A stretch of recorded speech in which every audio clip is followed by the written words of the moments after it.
Hey guys, hi, welcome to today's class जिसमें हम करने वाले हैं पीरियोडिक टेबल पूरा चैप्टर 60 मिनट्स में। जी हाँ भाई, 60 मिनट में तो ना हम लोग ट्रैफिक से भी नहीं निकल पाते हैं। 60 मिनट्स में तो तुम लोगों का स्टडी ब्रेक नहीं खत्म होता है। इतने में हम पूरा इतना इंपॉर्टेंट चैप्टर रिवाइज करने वाले हैं क्लास 11th का। पीरियोडिक प्रॉपर्टीज, सारे ट्रेंड, सारी एक्सेप्शंस को कवर कराऊंगी विद इन 1 आवर एंड एक सरप्राइज डीपीपी भी अटैच की है एंड में। ठीक है, तो पूरा चैप्टर मैम के साथ अटेंड करो। 1 घंटे की बात है, उसमें रैप अप करते हैं, बहुत अच्छे से करेंगे। ठीक है, चलिए, सो प्लीज ध्यान देना एंड यस, लास्ट में पूरा चैप्टर सुनो, अच्छे से करो, नोट्स लेकर बैठो, साथ में नोटबुक पेन ले लो एंड लास्ट में मेरे साथ डीपीपी के क्वेश्चंस भी करोगे आप। ओके, चलिए शुरू करते हैं। मेरे साथ मैं हूं शिल्पी कौशिक, आपके केमिस्ट्री एजुकेटर वेदांतु पर। सो प्लीज मेक श्योर ये जो 1 आवर के सेशंस है हम सारे सब्जेक्ट्स के लिए रन कर रहे हैं, फिजिक्स, मैथ्स एंड केमिस्ट्री के लिए भी। So make sure that you subscribe to the channel ताकि आप कुछ भी मिस ऑन ना करो। ठीक है, चलिए शुरू करते हैं विदाउट वेस्टिंग एनी टाइम। तो बात सुनो जरा, ये जो पार्ट है ना, आपको पता है पीरियोडिक क्लासिफिकेशन ऑफ एलिमेंट्स में आपकी हिस्ट्री से शुरू होता है ना। सारी कहानी आपकी, अगर आप बुक्स भी फॉलो करते हो तो पहली चीज जो देखने को मिलती है वो क्या है भाई, वो है हिस्ट्री, है ना। हिस्ट्री होगी पीरियोडिक टेबल की। यस, हिस्ट्री के बाद हम लोग करते हैं, एक्चुअली जो चैप्टर है ना 2 पार्ट्स में डिवाइडेड होता है। एक पार्ट होता है स्ट्रक्चरल पार्ट और दूसरा पार्ट होता है पीरियोडिक प्रॉपर्टीज का। ठीक है, ये क्या है, एच फॉर हिस्ट्री। बचपन वाली हिस्ट्री याद आ गई होगी, है ना। मुझे तो भाई बिल्कुल नहीं समझ आती थी हिस्ट्री, जैसे तैसे हो गई थी, पता नहीं कैसे। एक चैप्टर में स्ट्रक्चरल पार्ट है और दूसरा क्या है, पीरियोडिक ट्रेंड्स या पीरियोडिक प्रॉपर्टीज वाला पार्ट है। तो सारा रिवाइज करेंगे अच्छे से। इसको यहाँ से रिमूव करती हूँ। ठीक है, देखो हिस्ट्री से सवाल अब नहीं आते हैं पेपर में, है ना। हिस्ट्री से सवाल पूछना उसने बंद कर दिया है, बट फिर भी मैं आपको बिकॉज सब करा रही हूँ तो गो थ्रू कराना चाहती हूँ कि 1% अगर हिस्ट्री से भी सवाल आ गया तो उसके कुछ तरीके हैं, कैसे करना है वो बता देती हूँ। ठीक है, चलिए, सबसे पहले जो क्लासिफिकेशन प्रपोज हुआ था वो किया था सर डॉबरेनर ने। ठीक है, ये कहते हैं कि भाई देखो, जो आपके एलिमेंट्स है ना, एलिमेंट्स को अरेंज करो increasing order of atomic masses में इन ग्रुप ऑफ 3। ठीक है, यानी जैसे एग्जांपल से समझो, यहाँ हमने लिथियम लिया, सोडियम और हमने पोटेशियम लिया। ठीक है, एक ट्रायड हमने बना दिया। ट्रायड मतलब ग्रुप ऑफ 3 एलिमेंट्स, है ना, तिगड़ी जैसे बोलते हैं हम। तो एटॉमिक मास लिथियम का अराउंड 7 है, सोडियम 23, पोटेशियम 39, मतलब इंक्रीजिंग ऑर्डर है। तो उन्होंने बोला कि अगर आप पहले एलिमेंट इस ट्रायड में अगर फर्स्ट और थर्ड एलिमेंट के मास का एवरेज निकालते हो, यानी कि अगर मैं 6.9 प्लस 39 AMU का एवरेज लूंगी तो वो रफली इक्वल आएगा सेकंड एलिमेंट के एटॉमिक मास के। देखो आया 22.9, रफली 23। वाओ, यस, है ना। तो उन्होंने बोला ये जो 3 एलिमेंट्स जिन्होंने ट्रायड बनाया ना, इनकी केमिकल प्रॉपर्टीज भी सिमिलर होंगी। इनकी केमिकल प्रॉपर्टीज में भी आपको सिमिलैरिटी देखने को मिलेगी। ठीक है, सीपी क्या, दिल्ली वाला सीपी? हाँ, नहीं नहीं भाई, केमिकल प्रॉपर्टीज में भी सिमिलैरिटी मिलेगी। ठीक है, अब ऐसे करके उन्होंने 3 सक्सेसफुल ट्रायड दिखाई दे, ये रहे तीनों। राइट, इसके बाद ये फेल हो गया था क्योंकि ये सब पे जितने उस वक्त हमें एलिमेंट्स पता थे ना, उन सब पर ये अप्लाई नहीं हुआ था।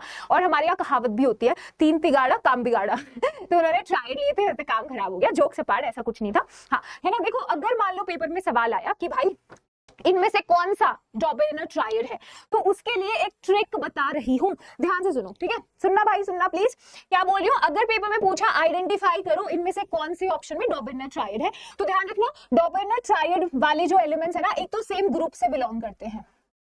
आज भी मॉडर्न पीरियोडिक टेबल में इनका ग्रुप सेम है। Lithium, sodium, potassium same group में, ग्रुप 1 है ना। कैल्शियम, स्ट्रोंशियम, बेरियम 2 में, क्लोरीन, ब्रोमीन, आयोडीन ग्रुप 17 में है, आज भी सेम ग्रुप से बिलोंग करेंगे। और इनका जो भी डिफरेंस इन एटॉमिक नंबर है ना, वो सेम आएगा भाई। एटॉमिक नंबर का डिफरेंस सेम आएगा। देख लो, लिथियम, सोडियम और सोडियम, पोटेशियम का एटॉमिक नंबर का डिफरेंस निकालो, सेम ही आएगा। लिथियम का कितना होता है एटॉमिक नंबर? 3 होता है। सोडियम का 11 होता है, पोटेशियम का 19 होता है ना। 11 में से 3 गया, 8 आएगा, और 19 में से 11 गया, 8 आएगा, है ना। तो difference in atomic number same आता है इनमें। ठीक है, चलिए, ज्यादा डिटेल नहीं करनी, इतने से आपका सवाल डॉबरेनर का तो बन जाएगा। ठीक है, चलिए आगे चलते हैं। फिर दूसरा जो क्लासिफिकेशन था वो दिया था सर न्यूलैंड ने। ठीक है, किसने? सर न्यूलैंड ने। ध्यान से सुनो जरा, क्या बोलते हैं सर न्यूलैंड?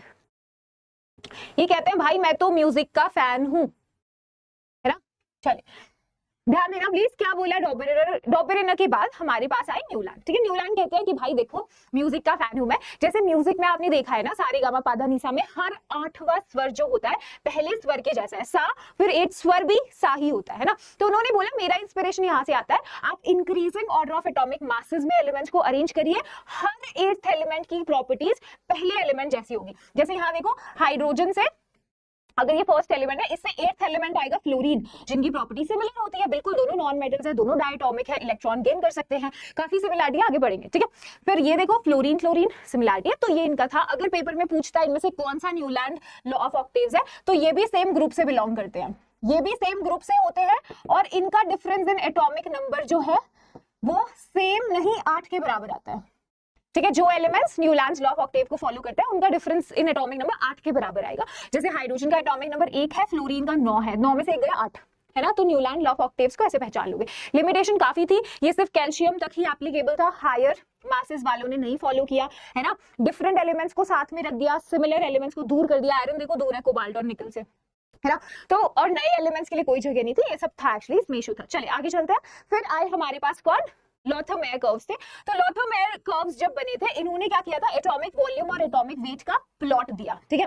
फिर क्या पाया उन्होंने, जब ये ग्राफ्स बनाए तो वो स्टडी करते हैं ग्राफ और बोलते हैं कि भाई एक बहुत मजे की चीज मिली है, ग्राफ में ना सिमिलर पॉइंट्स पे मतलब सिमिलर केमिकल प्रॉपर्टी वाले एलिमेंट मिले हैं। मतलब जैसे देखो ये डिफरेंट 3 पीक्स है ना, एक छोटू सा पीक यहाँ भी है, तो यहाँ देखो पीक के पॉइंट्स पे सबसे ऊपर यहाँ सोडियम है, यहाँ पोटेशियम, यहाँ रुबिडियम, यहाँ सीजियम।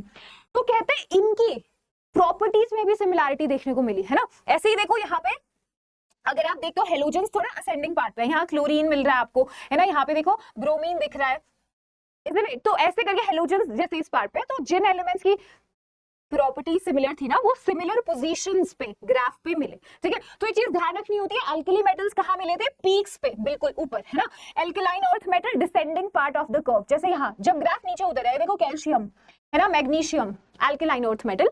और ट्रांजिशन एलिमेंट्स ब्रॉड मिनिमा पे है, यहाँ पे देखो ये रे फैले हुआ है, जब पीक ऊपर से ऐसे नीचे आ रहा है ना, यहाँ की तरफ ट्रांजिशन दिख रहा है, ठीक है। लास्ट में हेलोजेंस ऊपर चढ़ते हुए असेंडिंग पार्ट पे, ठीक है। इसको याद कैसे रखोगे, याद करने का सिंपल तरीका है, जैसे आपने periodic table, modern periodic table में इनका पोजीशन देखा है, सबसे पहले कौन आता है पीरियोडिक टेबल में, एल्कली मेटल्स आते हैं ना भाई, ग्रुप नंबर 1 वाले, है ना। उसके बाद कौन है पीरियोडिक टेबल में, alkaline earth metal, group number 2 आता है ना। फिर उसके बाद ये तो एस ब्लॉक हो गया, फिर आपके पास कौन आते हैं, फिर आपके पास ट्रांजिशन मेटल्स नहीं आते, डी ब्लॉक नहीं होता बीच में, है ना। तो आपके पास ट्रांजिशन आते हैं, और लास्ट में उधर जाओगे पी ब्लॉक में, ग्रुप 17 की तरफ हेलोजेंस दिखेंगे, है ना। तो ऐसा ही यहाँ ग्राफ पे पैटर्न है, देखो सबसे ऊपर एल्कली मेटल्स हैं, नीचे उतर रहे हो तो एल्कलाइन अर्थ मेटल्स मिल रहे हैं, यहाँ ब्रॉडर वे में इधर ट्रांजिशन दिख रहे हैं, फिर जब दूसरी ग्राफ चढ़ती है तो यहाँ हेलोजेंस दिख रहे हैं, समझ रहे हो। ध्यान रखना ऐसे, छोटू से थोड़ा सा ध्यान में रखना, इतना कोई डिटेलिंग जरूरी नहीं है इसकी। बहुत कंफ्यूजिंग था इसीलिए इसको रिजेक्ट कर दिया गया था,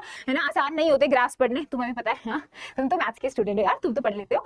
चलिए ये देखो मेंडलीव्स पीरियोडिक टेबल, ये अच्छा क्लासिफिकेशन था। उन्होंने क्या किया, मेंडलीव ने फॉर्मूला ऑफ ऑक्साइड्स और हाइड्राइड्स को बेसिकली आधार माना था, ठीक है। क्या किया था उन्होंने, फॉर्मूला ऑफ मतलब हर एलिमेंट के ऑक्साइड्स और हाइड्राइड्स बनाए, और जिन एलिमेंट्स के ऑक्साइड और हाइड्राइड का फॉर्मूला सिमिलर आया ना, उनको सेम ही ग्रुप में रख दिया, और ये देखा उनकी प्रॉपर्टीज में भी सिमिलरिटी है। जैसे जो ऑक्साइड लिथियम का बनता है वैसा सा ही सोडियम का होगा, वैसा ही पोटेशियम का, इनके हाइड्राइड्स भी सिमिलर टाइप के बन रहे थे, तो प्रॉपर्टीज में भी सिमिलरिटी दिखी, क्योंकि वैलेंसी सेम होगी ऑफ कोर्स, है ना। यहाँ पर भी इन्होंने एटॉमिक मास के आधार पर ही एलिमेंट्स को अरेंज किया था, ध्यान रखिएगा, यही उनकी गलती भी थी, ठीक है। खूबसूरत बात इस टेबल की बहुत ज्यादा थी, मतलब मेंडलीव को God of elements, God of periodic table, father of periodic table के नाम से भी जानते हैं आज भी हम।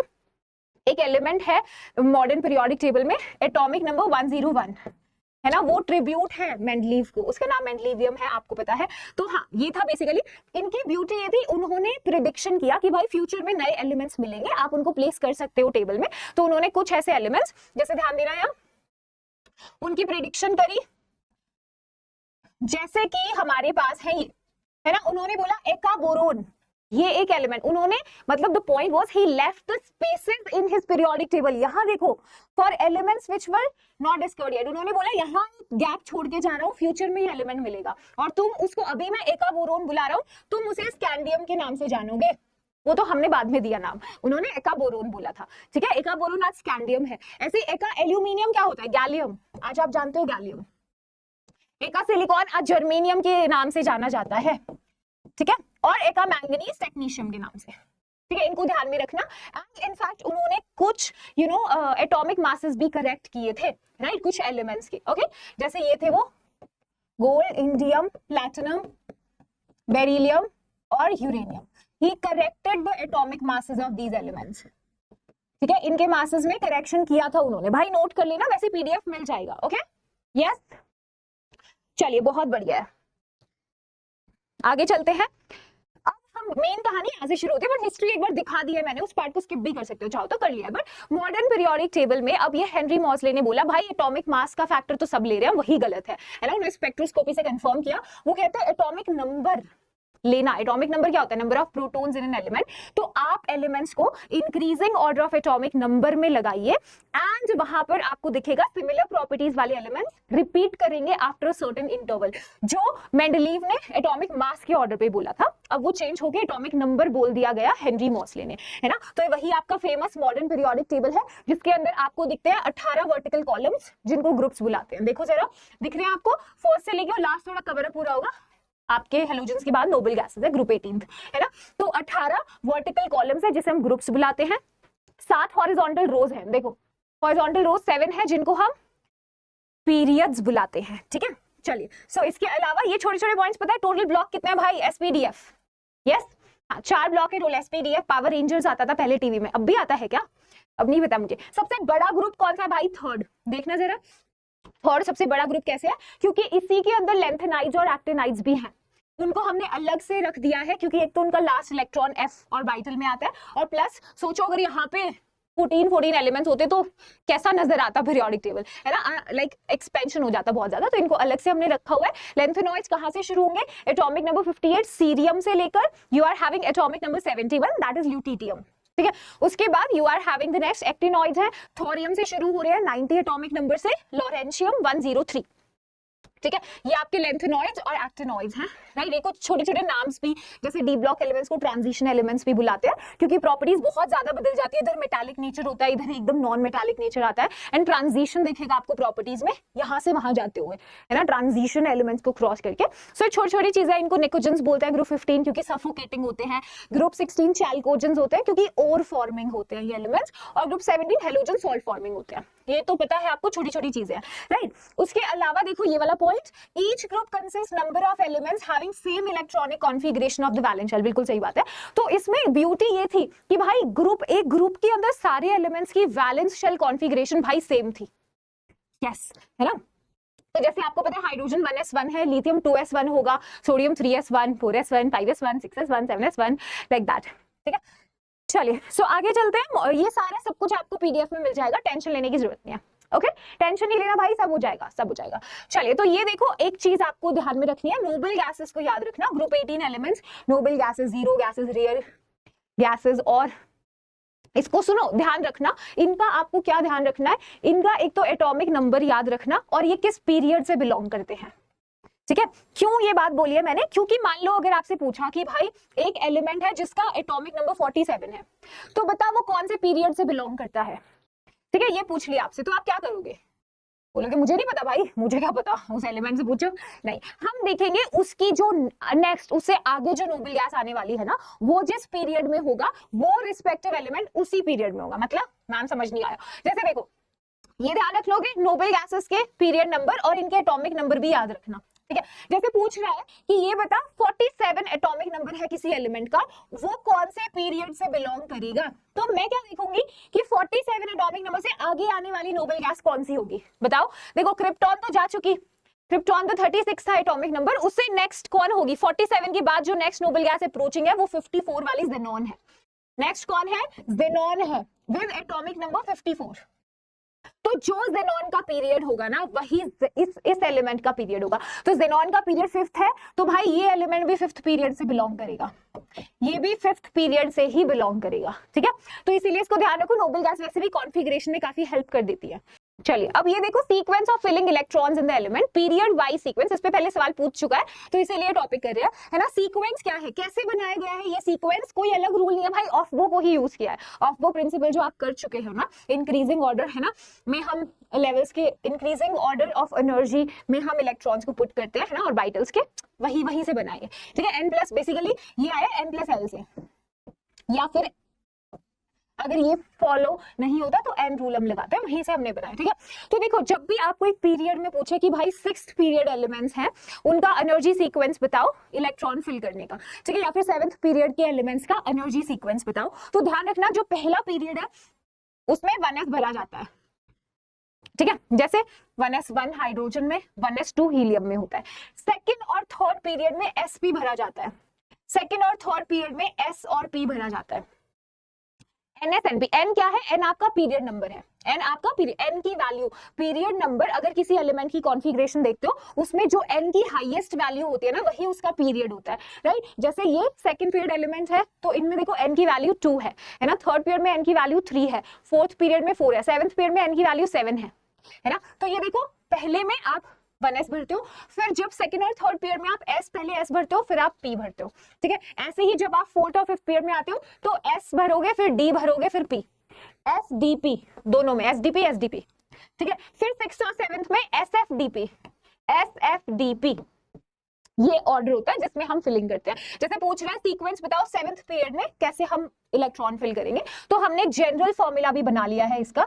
ये क्या है, आई प्रीवियस, ये इनर्ट गैस है, ठीक है भाई, ये क्या है, इनर्ट गैस है, जो पिछली इनर्ट गैस होगी, राइट। जैसे यहाँ पे देखो सेकंड पीरियड में पिछली इनर्ट गैस कौन होगी, हीलियम, हीलियम भरी जा चुकी होगी, फिर उसके बाद 2s और 2p में इलेक्ट्रॉन आएंगे, मतलब इतनी कॉन्फ़िगरेशन 2 इलेक्ट्रॉन जा चुके हैं, उसके बाद यहाँ पे आप भरना शुरू करोगे, है ना। 2s में पहले 2s को फिल करोगे फिर 2p को करेंगे, ठीक है। ऐसे ही यहाँ पे 3s तक, फिर next noble gas neon fill हो चुकी होगी अब तक, ठीक है, नियॉन भर चुकी होगी, 10 इलेक्ट्रॉन हम डाल चुके होंगे। सो ऐसे करके पहले आप प्रीवियस इनर्ट गैस भरोगे, फिर ns में इलेक्ट्रॉन्स जाएंगे, और ये n-2f अगर उसमें f है तो, जैसे यहाँ पे 6th और 7th में, ठीक है। अगर ये नहीं है f तो d में जाएंगे, n-1d, है ना। अगर d भी नहीं है तो np में जाएंगे। तो ये ऑर्डर होता है बेसिकली आपका, है ना। घबराना नहीं भाई, इसमें सब कुछ नोट्स में अटैच कर दिया है, कॉन्फ़िगरेशन लिखोगे इस ऑर्डर को फॉलो करके बहुत आसानी रहेगी, एक्सेप्शंस को छोड़कर, है ना। एक्सेप्शंस को हम अलग से करते हैं इलेक्ट्रॉनिक कॉन्फ़िगरेशन की, उसको छोड़ के ये आपका काम आसान करेगी, ठीक है। सही है भाई, चलिए उसके बाद ये छोटू सा टॉपिक देखो जरा, आईयूपैक नॉमेनक्लेचर एलिमेंट्स का आफ्टर एटॉमिक नंबर 100। तो आईयूपैक जो है, आईयूपीएससी बोल लो, IUPAC whatever you feel like, तो ये बोलते हैं जैसे कोई छोटा बच्चा पैदा होता है घर में तो निकनेम दे देते हैं ना, पैदा होते हैं अरे गोलू है, ये तो चिंटू है, ये तो मोनू है ना, ऐसे होता है ना। तो ऐसे ही जैसे कोई एलिमेंट मिला, जब तक उसको एक ऑफिशियल सिस्टमैटिक नाम नहीं मिलता है तब तक हम ये रूल्स फॉलो करके उसे दे देते हैं नाम, ठीक है। तो इसमें आपको वर्ड रूल ध्यान रखने पड़ेंगे डिजिट के रिस्पेक्ट में, अगर 0 है तो निल होता है, 1 के लिए un, bi, tri, quad, pent, hex, sept, oct, enn. बच्चे जहां गलती करते हैं वो एक तो कोड है, इसको बच्चे टेट्रा समझ लेते हैं, एन को भूल जाते हैं, ये ना इन एन, ठीक है, और सेप्ट को बच्चे हेप्ट लिख देते हैं। तो भाई इन तीनों का ध्यान रखना, ठीक, बाकी तो आपको आते ही हैं। चलिए भाई, तो हाँ लिखो जरा, 101 का बताओ क्या बनेगा, जल्दी से नाम बताओ, जोड़ दो पीछे, ईएम भी लगा देना भाई। देखो जरा, 1 से क्या है, 1 से अन, ओके, 0 से क्या है, निल, और 1 फिर से क्या है, अन, अन, निल, अन। भाई इतना मत छोड़ देना, पहले तो इसका देखो छोटू सा सिंबल भी बन गया, प्लस ईएम ऐड कर देना, अन, निल, अन, ठीक है। ये देखो 1 क्या है आपका, अन, फिर निल, और 5 पे क्या है आपका, पेंट, अन, निल, पेंट, और लास्ट में क्या जोड़ेंगे भाई, ईएम, अन, निल, पेंटियम। ये कौन सी भाषा बोल रहे हो मैम, यूएनपी शॉर्ट में लिख लो भाई, यूएनपी कर लोगे, ये हरकत कर लेना बच्चों वाली। जल्दी से बताओ, 119 अगर एलिमेंट मिला हमें तो उसको क्या नाम देंगे इसके हिसाब से, बताना जरा, बता दो ना प्लीज, चैट बॉक्स में बता दो भाई, कमेंट सेक्शन, जब मैं बोलती हूँ इस सवाल का जवाब कमेंट में दो तो दे दिया करो प्लीज, दे दिया करो ना भाई, जो तकलीफ होती है। हाँ मैम तकलीफ होती है हमें। चलिए ब्लॉक वाइज कॉन्फ़िगरेशन देखते हैं, है ना। ब्लॉक एस ब्लॉक में आपके आते हैं ग्रुप नंबर 1 और ग्रुप नंबर 2 एलिमेंट्स, है ना। तो इनके अंदर आप जनरल इनकी कॉन्फ़िगरेशन में कोई एक्सेप्शन नहीं मिलेगी आपको, सिंपल इनर्ट गैस जो पिछली है उसको भर दो, और एनएस के अंदर इलेक्ट्रॉन 1 से 2 के बीच में होता है, मतलब ग्रुप नंबर 1 है तो एनएस 1 होता है, ठीक है, ये है तो एनएस 2 होता है, ग्रुप नंबर 2 है तो, ठीक है, वही खेल होता है इसके अंदर। तो ये कॉन्फ़िगरेशन जनरल है, जनरल कॉन्फ़िगरेशन भी देख लो, इंपॉर्टेंट होता है, ठीक है। अब ये देखो पी ब्लॉक एलिमेंट्स के अंदर जनरल कॉन्फ़िगरेशन NS2 NP 1 से 6, मतलब पीछे इनर्ट गैस भर चुकी है, इनर्ट गैस प्रीवियस को बाय डिफॉल्ट भाई मान के चले, ठीक है। अब NS2 NP 1 to 6, इसमें D तो आया ही नहीं मैम, F तो आया ही नहीं, हमने तो सुना है यहाँ DF भी होते हैं, भरे जाते हैं पहले, तो भाई ये सेकंड और थर्ड पीरियड के लिए है, ये second and third period elements के लिए, सेकेंड और थर्ड पीरियड एलिमेंट्स के लिए जनरल कॉन्फ़िगरेशन भाई एक काम आ जाएगी, ठीक है, NH2 NP 1 से 6, ठीक है, यस। अगर मान लो फोर्थ और फिफ्थ पीरियड हुआ भाई, फोर्थ और फिफ्थ पीरियड हुआ तो क्या करिएगा मैम, छोड़ देंगे हम तो सवाल, भाई फोर्थ फिफ्थ पीरियड का होगा तो उसमें डी भरा गया होगा, ठीक है। अब जो पी ब्लॉक एलिमेंट्स है ना, इनका ब्यूटी ये होता है, पी में हमेशा लास्ट में इलेक्ट्रॉन आता है, देखो जरा, टंग टंग टंग टंग, देखो NS के बाद ये F D भरने के बाद पी में जाता है इलेक्ट्रॉन, तो इसकी जनरल कॉन्फ़िगरेशन जो पी ब्लॉक की लिखते हो ना, ये जितने भी पीछे आएंगे पूरे भरे हुए होंगे, तभी तो भाई पी में जाएगा इलेक्ट्रॉन, सही बोला ना मैंने। तो अगर फोर्थ और फिफ्थ पीरियड एलिमेंट की कॉन्फ़िगरेशन मैं लिखूंगी तो NS2 ये प्रीवियस भरी जा चुकी होगी, नॉट गैस है ना, NS2 भर गया, N-1D पूरा भर गया होगा, 10 इलेक्ट्रॉन डालूंगी, फिर आप लिखोगे NP 1 to 6। मैम इतना बड़ा बड़ा क्यों लिखते हो आप, भाई हैंड राइटिंग को थोड़ा सा देख लेना, NP 1 to 6, ठीक है भाई। ये कौन था अपना, फोर्थ और फिफ्थ पीरियड, ठीक है ना, NS2 N-1D 10 पूरा फिल हो चुका होगा, NP 1 to 6। अब जल्दी से बताओ सिक्स्थ और सेवंथ पीरियड का होगा तो F भी भर चुका होगा, सही बात है ना भाई। देखो इनर्ट गैस NH2 और फिर कौन आएगा, N-2 F कितना हो चुका होगा, पूरा 14, ओके। फिर आपका N-1D कितना, पूरा 10 भर चुका होगा, ठीक है। लास्ट में आएगा NP 1 से 6, देख लो जरा, ठीक है। हाँ, ये इनर्ट गैस NH2 फिर N-1 2 F पूरा भर चुका होगा, D पूरा और NP 1 to 6, ठीक बात है। हाँ, चलिए कॉन्फ़िगरेशन है 13 से 18 के अंदर ये आपके सारे एलिमेंट्स आ रहे हैं। S और P ब्लॉक को कलेक्टिवली नॉर्मल या रिप्रेजेंटेटिव एलिमेंट्स बुलाया जाता है। काउंट बताना जल्दी, टोटल अगर पूछे भाई टोटल रिप्रेजेंटेटिव एलिमेंट्स कितने हैं, बता दोगे उसे, नहीं मैम बता दोगे ना भाई। चलिए यहाँ देखो जरा, डी ब्लॉक एलिमेंट्स है, हाँ हाइड्रोजन का कोई ग्रुप डिसाइडेड नहीं है, आपको पता है ना हाइड्रोजन, ये लिमिटेशन है अपने टेबल की, ठीक है।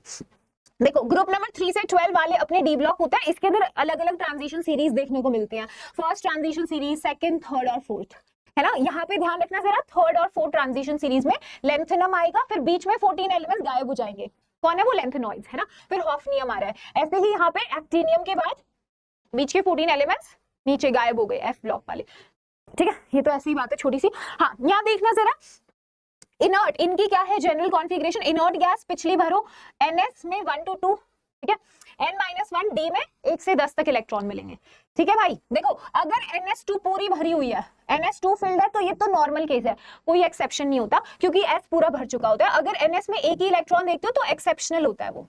यहाँ पे बहुत एक्सेप्शंस मिलती हैं भाई, 3D सीरीज ही ऐसी है जिसमें ज्यादा क्रोमियम और कॉपर को छोड़ के सब ठीक है, यहाँ पे तो भाई हद एक्सेप्शंस होती है, तो प्लीज एक्सेप्शंस को भी जरा ध्यान में रखना, है ना। सिर्फ एक ऐसा इधर केस होगा, पैलेडियम, पैलेडियम ही एक ऐसा एलिमेंट है जिसमें NS 0 हो जाता है भाई, पैलेडियम भी लाइक, हाँ इसमें हमारे पास कोई इलेक्ट्रॉन नहीं है बबुआ, 4D10 5S0, पीछे वाले भर देना, लास्ट का बता रही हूँ मैं, है ना। ये पैलेडियम एक्सेप्शन होता है जिसमें S में कोई भी नहीं है, वरना NS 1 to 2, NS 1 वाले एक्सेप्शनल होंगे सारे, है ना। ऐसे ही अगर F भी भरा जा चुका होगा, NS 1 to 2 F कंप्लीटली होगा और N-1D 1 to 10, ठीक है भाई। जनरल कॉन्फ़िगरेशन सही है, चले आगे चलते हैं भाई, चलते हैं, यहाँ एक्सेप्शंस होते हैं कॉन्फ़िगरेशन में, एक बार देख लेना, ठीक है।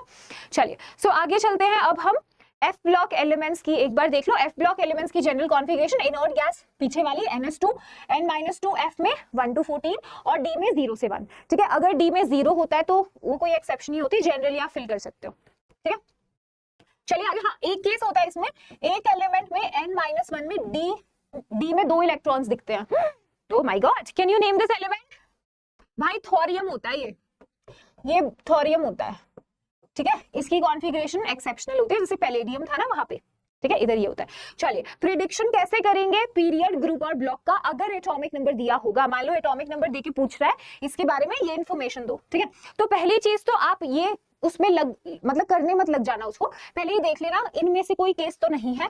अगर मान लो एटॉमिक नंबर 58 से 71 के बीच में आया, यानी लेंथेनॉइड है ना। और लेंथेनॉइड्स के लिए मुझे पता है ये 6th पीरियड में होते हैं, अरे क्या हुआ, हाँ ये 6th पीरियड में होते हैं, F ब्लॉक एलिमेंट्स है और ग्रुप नंबर 3 में होते हैं, इसीलिए ग्रुप 3 सबसे बड़ा भी है, आपको पता है।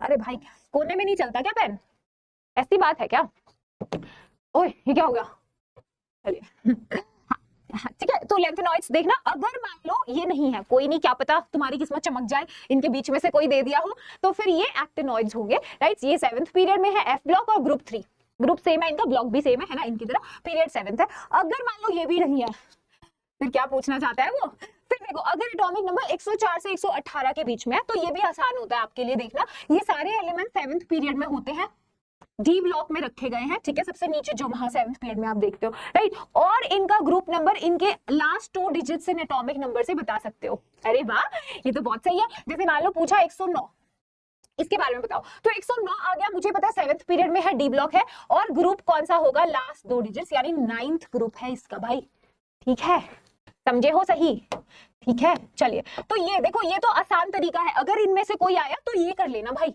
वरना वो इसके अलावा कुछ दे, है ना, बोलेगा नहीं भाई मेरा मन है कुछ और देने का, जैसे कि बोल दिया 48 वाला है, बताओ, तो हम क्या करेंगे, देखो आप बताओ इसका, ठीक है, इसके लिए आप ये अप्लाई करोगे रूल, देखो दिखा रही हूँ, ग्रुप नंबर कैसे निकलेगा, 18 plus atomic number of the element, जो भी उसमें एलिमेंट दिया होगा आपको, माइनस कर देना atomic number next noble gas का। मैम ये क्या बता रहे हो, ये कौन सा रूल है भाई, देखो सिंपल है, जैसे वो बोल रहा है आप एक एटॉमिक नंबर 48 है ना, इसकी सारी इंफॉर्मेशन दे दो, तो पीरियड निकालना तो सिखाया था, कैसे, जो उसकी नेक्स्ट नोबल गैस आ रही होगी, जैसे जेनॉन होगी उसकी नेक्स्ट, है ना, तो जेनॉन जिस पीरियड में अगर वो 5th में है तो ये भाई भी 5th में होगा, ठीक है। चलिए पीरियड आप निकाल लोगे कैसे, noble gas, next noble gas को देखकर, ठीक है। चलिए ग्रुप निकालते हैं, देखो ये इनमें से कोई केस में नहीं आ रहा है ना, तो हम क्या करेंगे, ये फॉलो करेंगे, अगर कोई और एटॉमिक नंबर देता है तो आप क्या करोगे, जैसे ये अप्लाई करो, ग्रुप नंबर निकालने के लिए 18 में आप इसका एटॉमिक नंबर जोड़ दो 48, ठीक है, सब्ट्रैक्ट कर दो नेक्स्ट नोबल गैस का एटॉमिक नंबर 54 वाला, इसीलिए भाई बोला था आपको, है ना, इसीलिए बोला था कि ये जो नोबल गैसेस वाली चीज दिखाई थी ना, ये बहुत काम की चीज है, ये वाली स्लाइड बोली थी ना मैम ने कि जैसे इनको ध्यान रखो, अब जैसे देखो 5th में जेनॉन है ना, तो आपको पता चल गया एकदम से कि हाँ भाई ये तो पता चल गया हमें, राइट, तो ऐसे इसको सब्ट्रैक्ट कर देना, यहाँ से आपको आपका ग्रुप नंबर पता चल जाएगा। जैसे ही ग्रुप पता चला, ब्लॉक तो डिटरमाइन कर ही लोगे, कैसे, ग्रुप नंबर से ग्रुप 1 2 वाले एस ब्लॉक होते हैं, 3 से 12 वाले डी ब्लॉक होते हैं, है ना, और फिर उधर कौन, 13 से 18 वाले पी ब्लॉक में होते हैं, एफ ब्लॉक का भी आप पहचान लोगे, है ना, एटॉमिक नंबर से, तो भाई ऐसे करके ग्रुप आ जाएगा, ग्रुप से ब्लॉक आ जाएगा, सब पता लग सके। मान लो ये नंबर कभी नेगेटिव आ जाए, अगर ये नेगेटिव आता है तो उसके केस में 18 की जगह पे 32 हम ऐड कर देते हैं, ठीक है, आपका प्रिडिक्शन हो जाएगा। कभी कभी वो इलेक्ट्रॉनिक कॉन्फ़िगरेशन से भी पूछता है कि कॉन्फ़िगरेशन दे रखा है, यहाँ से ग्रुप बताओ, पीरियड बताओ, वो सब, तो आप क्या कर सकते हो, मतलब कॉन्फ़िगरेशन से इलेक्ट्रॉन्स को ऐड अप करके एटॉमिक नंबर निकाल सकते हो, और ये मेथड लगा सकते हो, ठीक है। ऐसे क्वेश्चन को प्रैक्टिस करना, फिर ज्यादा टाइम नहीं लगेगी, राइट, वरना कॉन्फ़िगरेशन से भी कर सकते हैं। देखो पीरियोडिक प्रॉपर्टी करने से पहले इफेक्टिव न्यूक्लियर चार्ज समझना, ठीक है, ये कौन है, न्यूक्लियस है, और न्यूक्लियस के आसपास ये अलग अलग शेल्स है, मान लो यहाँ पे हमारा इधर भी इलेक्ट्रॉन्स भरे हुए हैं, ठीक है, यहाँ इलेक्ट्रॉन्स फिल्ड हैं सारे, ये हमारा वैलेंस इलेक्ट्रॉन है, कौन है भाई, ये वैलेंस इलेक्ट्रॉन है, ठीक है। जैसे मान लो आप रेलवे स्टेशन पे हो, है ना, रेलवे स्टेशन पे आप अपने फ्रेंड को रिसीव करने गए हो, या किसी को देख रहे हो आप दूर से, तो आपने अपने फ्रेंड को देखा, बीच में बहुत सारे लोग आ गए, स्टेशन से उतरते हैं, ट्रेन से उतर के तो बहुत भीड़ हो जाती है ना भाई, स्टेशन पे तो ऐसी भीड़ होती है, तो आप अपने फ्रेंड को देख रहे हो और बीच में बहुत सारे लोग आ गए, तो क्या आप अपने फ्रेंड को इफेक्टिवली देख पाते हो, बताओ, हाँ, या किसी बंदे को देख रहे हो तो दूर से इतने सारे लोग आगे, बीच में गुस्सा आता है ना, हाँ, तुम्हारा दिमाग मेरे को पता है चलता है कहाँ, मैम क्या एग्जाम्पल दे रही है, तो आपका फ्रेंड है, क्या आप अपने फ्रेंड को देख पाओगे, अच्छे से देख पाओगे क्या, इतने सारे लोग आगे बीच में, नहीं भाई, क्योंकि आपको पता है इफेक्टिवली यू कांट सी, अगर वहीं पे मान लो कोई ना होता, बिल्कुल स्टेशन खाली होता हाइपोथेटिकली, तो आप आराम से अपने फ्रेंड को देख पाते, है ना, तो वो एक तरह से अट्रैक्शन, अगर आप अपने फ्रेंड को देख रहे हो उसके ऊपर अट्रैक्शन आपका कम हो जाएगा, क्योंकि बीच में इतने सारे लोग खड़े हैं रास्ते में, है ना, जो आप यू आर लाइक अरे भाई कहाँ है, थोड़ा सा दिख जाए, दिख ही नहीं रहा है भाई, एक झलक भी नहीं दिख रही है, तो देखो यहाँ पे कुछ ऐसा ही सीन होता है, ये न्यूक्लियस अपने वैलेंस इलेक्ट्रॉन को अट्रैक्ट कर रहा है, वैसे न्यूक्लियस का तो काम है सबको ही अट्रैक्ट करना, पॉजिटिव नेगेटिव को अट्रैक्ट करता है ना, तो हम बात कर रहे हैं वैलेंस इलेक्ट्रॉन का इसके रिस्पेक्ट में कि न्यूक्लियस का कितना फोर्स ऑफ अट्रैक्शन इस वैलेंस इलेक्ट्रॉन को फील होता है, वही हमारा इफेक्टिव टर्म के साथ इफेक्टिव न्यूक्लियर चार्ज होता है ना। न्यूक्लियर चार्ज होता ही क्यों है आपको पता है, प्रोटॉन्स की वजह से, न्यूक्लियस के अंदर पॉजिटिवली चार्ज प्रोटॉन्स होते हैं, जिसकी वजह से वो सारे इलेक्ट्रॉन्स को पुल करता है, अट्रैक्शन लगाता है, जो उसका न्यूक्लियर चार्ज होता है। सो न्यूक्लियर चार्ज किसी न्यूक्लियस का उसके एटॉमिक नंबर के बराबर ही होता है जो प्रोटॉन्स होते हैं। तो जितना फोर्स ऑफ अट्रैक्शन इलेक्ट्रॉन इस वैलेंस शेल वाले इलेक्ट्रॉन पे लगना चाहिए था उतना नहीं लगता। क्यों? क्योंकि अंदर वाले इलेक्ट्रॉन्स ने स्क्रीनिंग कर दी है। इन इलेक्ट्रॉन्स ने क्या किया भाई, स्क्रीनिंग। जैसे आपके साथ हो गया रेलवे स्टेशन पे, है ना, बीच में जो लोग खड़े थे उन्होंने क्या कर दिया, शील्डिंग कर दी। तो स्क्रीनिंग इफेक्ट, शील्डिंग इफेक्ट लगने की वजह से कौन लगाता है, ये इनर शेल इलेक्ट्रॉन्स। कौन लगाता है, अंदर वाले इलेक्ट्रॉन्स। इनकी वजह से न्यूक्लियस का इफेक्टिव फुल वैलेंस इलेक्ट्रॉन पे नहीं लग पाता है उतना जितना होना चाहिए था। इसीलिए यहाँ पे टर्म इफेक्टिव की बात की जाती है ना, जिसको Z इफेक्टिव से हम दिखाते हैं, इफेक्टिव न्यूक्लियर चार्ज। ये क्या है, नेट अट्रैक्शन, टोटल है ना, जितना लग रहा है। अब नेट अट्रैक्शन जो न्यूक्लियस का अपने वैलेंस इलेक्ट्रॉन पे लग रहा होगा, किसके बराबर होगा, जो टोटल अट्रैक्शन लगना चाहिए था Z, उसका एटॉमिक नंबर ऑफ प्रोटॉन्स, ठीक है, उसका टोटल अट्रैक्शन माइनस सिग्मा। ये शील्डिंग को मेजर करता है, शील्डिंग इफेक्ट, शील्डिंग कांस्टेंट होता है सिग्मा, ठीक है, इससे। So this is the repulsive force. वो क्यों शील्ड कर रहे हैं, क्योंकि भाई ये बोल रहे हैं हम भी नेगेटिव है, ये भी नेगेटिव है। जब घर पे है पहले से, हम बाहर से क्यों ला रहे हो आप नेगेटिव, है ना, और नेगेटिव चार्ज वाली स्पीशीज को, ठीक है। तो ये नेगेटिव नेगेटिव रिपेल करता है भाई, इसीलिए टोटल अट्रैक्शन में से ये जितना टोटल रिपल्शन होगा, टोटल रिपल्शन को घटा दीजिएगा, ठीक है। ये क्या था आपका टोटल अट्रैक्शन, ठीक है, जो लगना चाहिए था, राइट। तो यही आपका इफेक्टिव न्यूक्लियर चार्ज होता है। यानी क्या मैं बोल दूं, जितनी ज्यादा शील्डिंग होगी, जितना ज्यादा अंदर वाले इलेक्ट्रॉन शील्ड करेंगे, उतना ही कम होगा इफेक्टिव न्यूक्लियर चार्ज।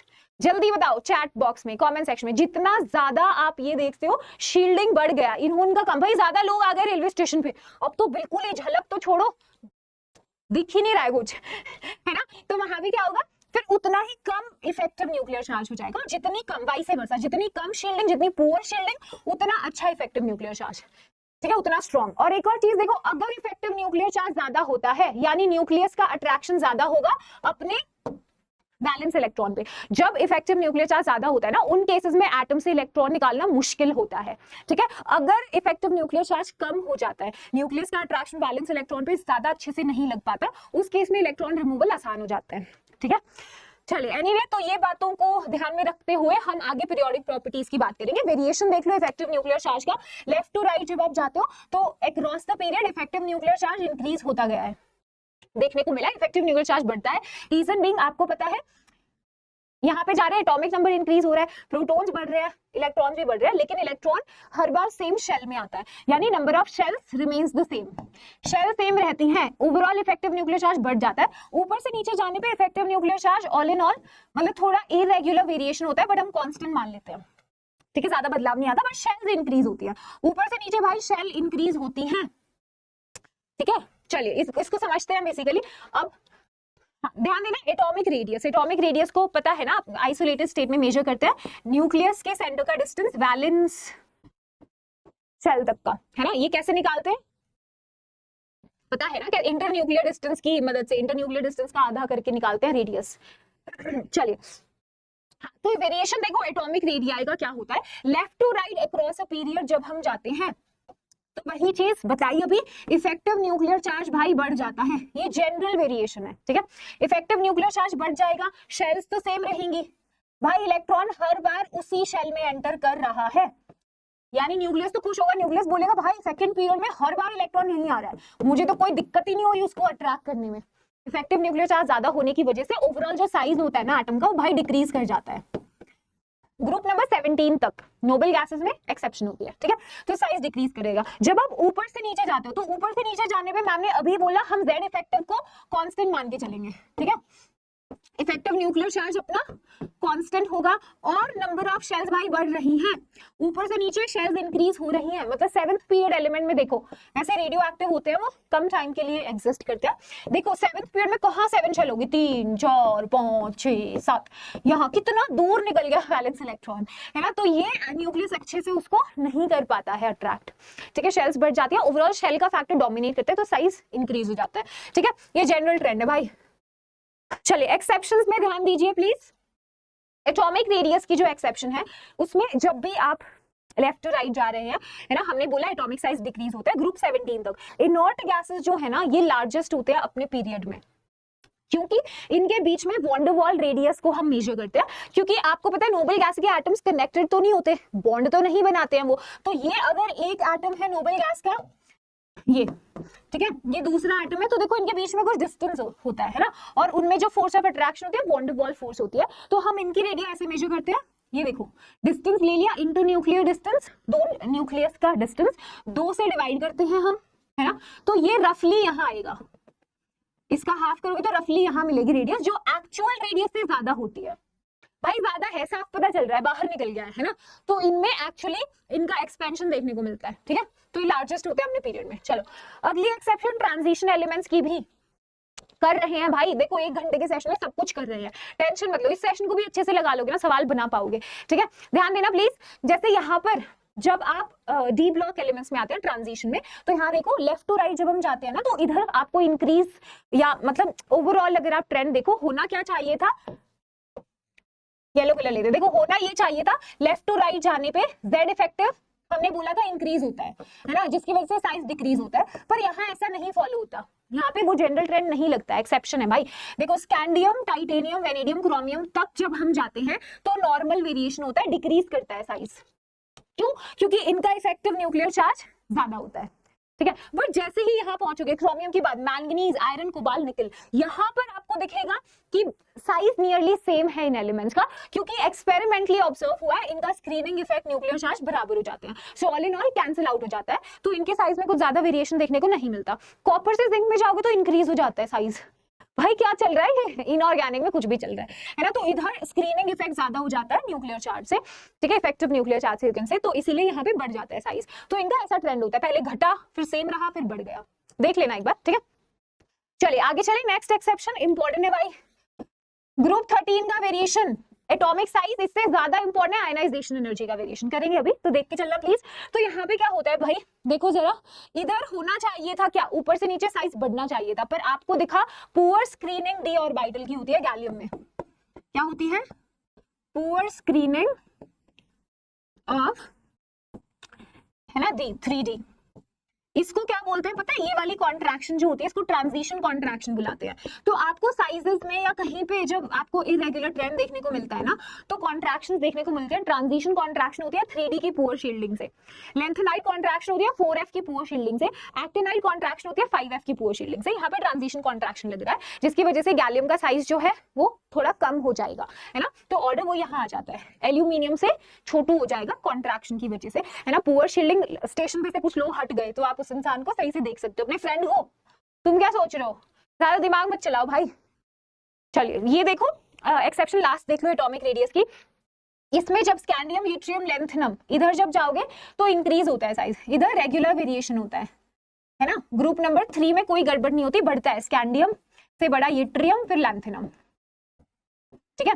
यहाँ पे बाकी देखो लेंथेनम के बाद अब लेंथेनाइट्स फिल हो चुके होंगे, यानी 4F आ चुका होगा, है ना, और 4F की होती है poor shielding, lanthanide contraction 4F poor shielding, है ना, 4F भरा जा चुका है वहां पे भाई, है ना, तो पुअर शील्डिंग हो जाती है यहाँ पे, तो आप देखोगे जितना साइज बढ़ना चाहिए था, यहाँ पे हॉफनियम है जैसे, है ना, इसका साइज बढ़ना चाहिए था ऊपर से नीचे, बट लेंथेनाइट कॉन्ट्रैक्शन की वजह से घट जाता है, तो ऑलमोस्ट जितना बढ़ना चाहिए था जितना घटता है वो ऑलमोस्ट सेम हो जाते हैं, तो 5D सीरीज वालों का 4D जितना साइज हो जाता है ऑलमोस्ट, ठीक है, लिखा हुआ है देख लो, 3D से इधर जाओगे, है ना, 4D 5D वालों का ऑलमोस्ट सेम है, कहाँ से अप्लाई होगा ये, इधर से, यहाँ पे रेगुलर वेरिएशन होता है, ठीक है ब्रो, ठीक है भाई। चलिए next property ionisation energy, ionisation energy ये बोलता है कि भाई देखो जब देखो ये तो दुनिया का दस्तूर होता है, अट्रैक्शन के अगेंस्ट जब भी आपको काम करना पड़ता है तो आपकी एनर्जी लगती है ना भाई, तुम्हें तो अच्छे से पता है, ये बात पता है ना तुमको, नहीं मैम हमसे क्या पूछ रहे हो आप, हमें नहीं पता, अट्रैक्शन एनर्जी अगेंस्ट, हम तो पढ़ाई पे ध्यान देते हैं, पढ़ाई पे ही ध्यान देना है, ठीक है। चलो देखो आयनाइजेशन एनर्जी वो एनर्जी होती है जो हमें चाहिए energy required to remove the most loosely bound electron यानी valence electron from an isolated gaseous atom to form a cation, isolated gaseous atom, gaseous state में एटम्स दूर दूर होते हैं, है ना, अट्रैक्शंस उनकी नेग्लिजिबल हो जाती है, आइसोलेटेड एटम अकेला होना चाहिए, ठीक है, गैसियस स्टेट में। तो यहाँ पे जब आप इस स्टेट में एटम से इलेक्ट्रॉन निकालते हो वैलेंस शेल से, तो जो एनर्जी देनी पड़ेगी, क्यों देनी पड़ेगी, क्योंकि न्यूक्लियस ने भी तो अपने वैलेंस इलेक्ट्रॉन को ट्रैक किया भाई, खाली पीली ऐसे ही तो आके कोई इलेक्ट्रॉन ले जाएगा नहीं, एनर्जी लगेगी, है ना, तो वही एनर्जी हम आयनाइजेशन एनर्जी बोलते हैं। जैसे इवन सोडियम से जब आपको उसका वैलेंस इलेक्ट्रॉन निकालना है तो आपको एनर्जी देकर निकालना पड़ेगा, है ना। तो देखो जरा यहाँ पर एक न्यूट्रल एटम है गैसियस स्टेट में, जो एनर्जी मैंने दी इलेक्ट्रॉन निकालने के लिए वो let's say first ionisation energy है, मोनोवैलेंट केटायन मतलब एक प्लस, एक वैलेंसी वाला है ना, एक +1 वाला आयन। फिर मान लो मैंने एक और कीटायन बन चुका है, वो मोनोवैलेंट कीटायन है, उसमें से मैं एक और इलेक्ट्रॉन निकालना चाहती हूँ, तो अब और एनर्जी देनी पड़ेगी भाई, देनी पड़ेगी ना। जैसे मान लो पहले मान लो सिचुएशन ये है, न्यूट्रल एटम में 13 प्रोटॉन है और 13 इलेक्ट्रॉन है, सही चल रहा है मामला, बराबर है, ठीक है। आपने एनर्जी देके एक इलेक्ट्रॉन निकाल लिया, ठीक है। अब दूसरा केस क्या होगा, 13 प्रोटॉन्स और 12 इलेक्ट्रॉन। भाई न्यूक्लियस तो खुश हो जाएगा ना, न्यूक्लियस बोलेगा मैं तो बचे हुए इलेक्ट्रॉन्स को और टाइटली होल्ड करूंगा। 13 प्रोटॉन एंड 12 इलेक्ट्रॉन, तो इफेक्टिव न्यूक्लियर चार्ज भाई बढ़ जाता है। मान लो एक और आपने इलेक्ट्रॉन निकाला, तो अब क्या होगा, 13 प्रोटॉन 11 इलेक्ट्रॉन, तो भाई और इफेक्टिव न्यूक्लियर चार्ज बढ़ गया। तो जब भी आप सक्सेसिव आयनाइजेशन एनर्जीज देखते हो ना, वन से ज्यादा एनर्जी देनी पड़ेगी दूसरा इलेक्ट्रॉन निकालने के लिए, फिर तीसरा, सो ऑन। सक्सेसिव एनर्जीज हमेशा बढ़ती हैं क्योंकि इफेक्टिव न्यूक्लियर चार्ज बढ़ता है, बिकॉज Z इफेक्टिव बढ़ रहा है, न्यूक्लियस का पावर इंक्रीज हो रहा है, ठीक है। तो वो वाली चीज है। चलिए जनरल ट्रेंड क्या होता है आयनाइजेशन एनर्जी का, देखो लेफ्ट टू राइट जब आप जाते हो, आपने पढ़ा इफेक्टिव न्यूक्लियर चार्ज बढ़ जाता है, ठीक है, और साइज सबको रिवाइज कर लिया करो साथ में, साइज डिक्रीज होता है। तो अब क्या है, न्यूक्लियस बहुत टाइटली अट्रैक्ट कर रहा है वैलेंस इलेक्ट्रॉन को, तो इसका जो आयनाइजेशन एनर्जी है ज्यादा देनी पड़ेगी।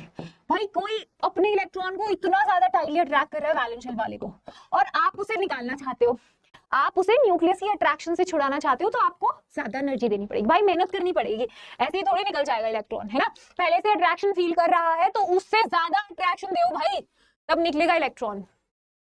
यस इसी की बात कर रहे हैं हम, तुम क्या सोच रहे हो। चलो आयनाइजेशन एनर्जी जनरली इंक्रीज करती है, ठीक है, लेफ्ट टू राइट, ऊपर से नीचे। आपको सॉरी ये पेन इधर क्यों नहीं आता, इधर आ जाओ ना प्लीज, अरे कैसे आते हो तुम। चलो देखो Z इफेक्टिव कांस्टेंट रह रहा है ना, ऑलमोस्ट, मतलब कांस्टेंट ही लिख लेते हैं ना, सेम।